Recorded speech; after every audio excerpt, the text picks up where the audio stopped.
Hey guys, this is Dan, and today, well, I don't have that much time, but yeah, in a few moments we are gonna leave to London, and yeah, not to London, and I will be recording, but I will not be talking, cause yeah, it's just a little bit embarrassing to talk in the yeah, to talking with people, I guess, live, I guess, yeah. So, yes, I'm wearing, it's called New York, New York, yeah, I don't know, yeah. So, yeah, without any further ado, let's just get right into, London, shall we? Three, two, one.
Famously also never left a dying soldier's side at the Battle of the Crimea, or the Crimea War, I should say. And when she returned, she raised the money to have these buildings built, and it's in them that she started a famous school of nursing and midwifery, which is still going strong today, although not in these buildings. Have a look back at the Parliament buildings, and there you've got the clock tower.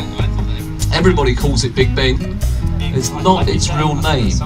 Its real name is the Queen Elizabeth Tower. Big Ben only refers to the name of the bell. It's a giant bell as well. It's only 13.5 tons in weight, and it's surrounded by 4 smaller bells called the Westminster chimes. Ding ding ding ding ding ding ding ding, and then you hear Big Ben. Said to be named after Benjamin Hall, who was a member of Parliament and in charge of the installation. It was quite a large chap. The workers had a sense of humour. They looked at the size of the bell, they looked at the size of Mr. Benjamin Hall. Big Ben was christened. Ever so lucky his name wasn't Richard. Now, over on the left, the big black building with the tall chimneys is Portcullis House, a much newer building. Unusual materials. They've used aluminium bronze on the outside, and they built it at the same time that they were building the Westminster Station for the, at the time, newly built Jubilee line. So it was all built at the same time. It's one of the most expensive public buildings at the time ever built. About £100 million over budget, and it's offices for members of Parliament and their secretaries primarily. There on the right we've got County Hall. Today this is best known for holding 3 major London attractions: Shrek's Adventure, the Sea Life Aquarium and the London Dungeons, all owned by the same people who own the London Eye, and that is a company called Merlin Entertainment. Now you may be a little confused at that point, thinking, well, I thought you were the Coca-Cola London Eye, which indeed we are, but this is a sponsorship deal. We've had different sponsors over the years. At the moment it is the turn of Coca-Cola, but the whole thing, as I said, is operated by Merlin. It's 135 metres high, that's about 443 feet. Opened for the first time to the public in March of 2000. And when it did, it was intended only to be here for 5 years, but it proved immensely popular, as I'm sure you all know. And we do now, along with the Tower of London, receive the most visitors of all paid-for tourist attractions in the country. Designed by a British architects team, a husband and wife, Mark Barfield, David and Julia, and it cost in the region of £86 million to build. I shall tell you more about the Eye a little later. The next set of bridges here are a sort of 3-in-1. You have a Victorian Railway bridge with 2 footbridges either side of it. They are the newest bridges on the River Thames. They're the Golden Jubilees, and I guess you can probably spot this for yourself, but they were designed to blend in with the London Eye. And they opened in 2002, just 2 years after. Over on the left, you've got a grey glass round-fronted building from the late 80s, which is called Embankment Place. Standing above the railway station at Charing Cross, the building is supposed to look like a train coming through a tunnel. I must say, personally, I feel it looks more like a toaster, but that was the architect's original intention. It has nothing whatsoever to do with the railway station it stands above. It is ultimately an office block, currently for the financial group Price Waterhouse Cooper. Coming through the bridges, there on the right-hand side is the area of the South Bank. Now, as you are aware, it's very close to the London Eye and pretty worth a visit. The Royal Festival Hall is the oldest of the buildings. This opened by the Queen's Dad, George VI, at the beginning of the Festival of Britain back in 1951, in the summer of that year. And then in the 1960s and 70s, they added to this arts theme by building the Queen Elizabeth Hall and the Purcell Rooms. In the background, covered with the scaffolding and plastic, that is the Hayward Gallery, which is an exhibition area. Lots of food and drink in the area, particularly at the weekends, when you will find a lot of international food fairs on stalls and stands here, which is worth visiting. Underneath the very last arch of the bridge on the right, you've got 2 things.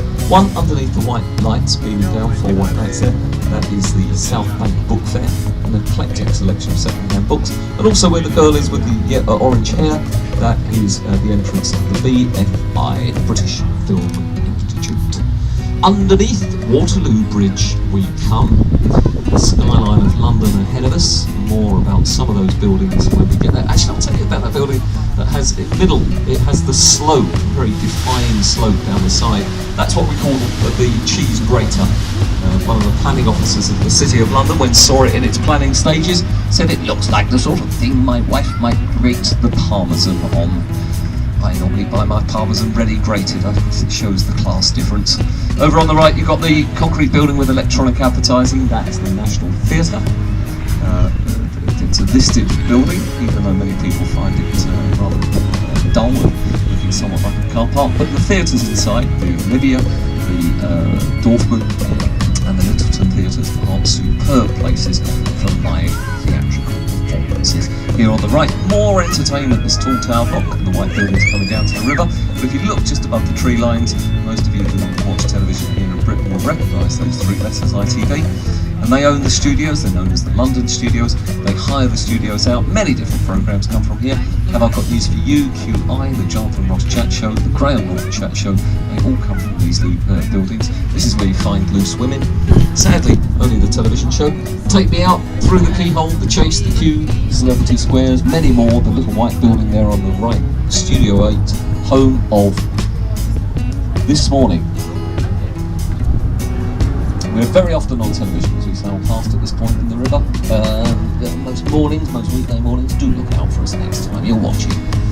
And some fabulous places to eat in London these days wasn't always the case. We had a pretty poor reputation, to be honest, but that changed in the early 1980s. One of the first at the forefront of that movement was on top of this red brick building there.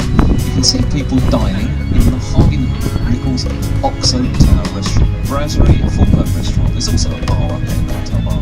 The food's very good, the service is excellent, and the views, particularly at night time, are rather delightful. The whole building, of course, was once where they used to make the very famous Oxo stock cube. Still made.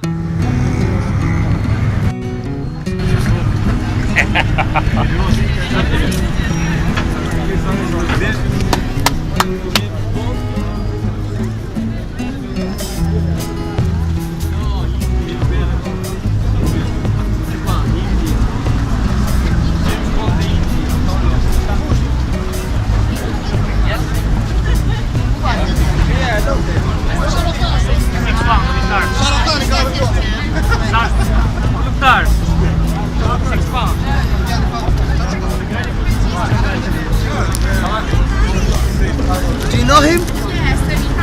Shah Rukh Khan. You don't know Shah Rukh Khan? No, we don't know. Where are you from? But we don't know that is Shah Rukh Khan. Hey guys, so yeah, I'm back in my the country that I was before I went to London. So yeah, the last scene that you guys saw was probably the behind the scenes sort of thing that you guys witnessed right about a minute ago. So yeah, anyway, so this footage might go a little bit, I don't know, I know this is a little bit late, right? I already came back from it, and yeah, I've been slowly on my animation to make it good. So yeah, I'm not that good in animation anyways, so yeah, I thought of doing it more better. But anyway, so yeah, I hope you guys will enjoy this video, and can have see you next video, and remember to subscribe to join Team Phantom today for more videos like this and many more. Peace out.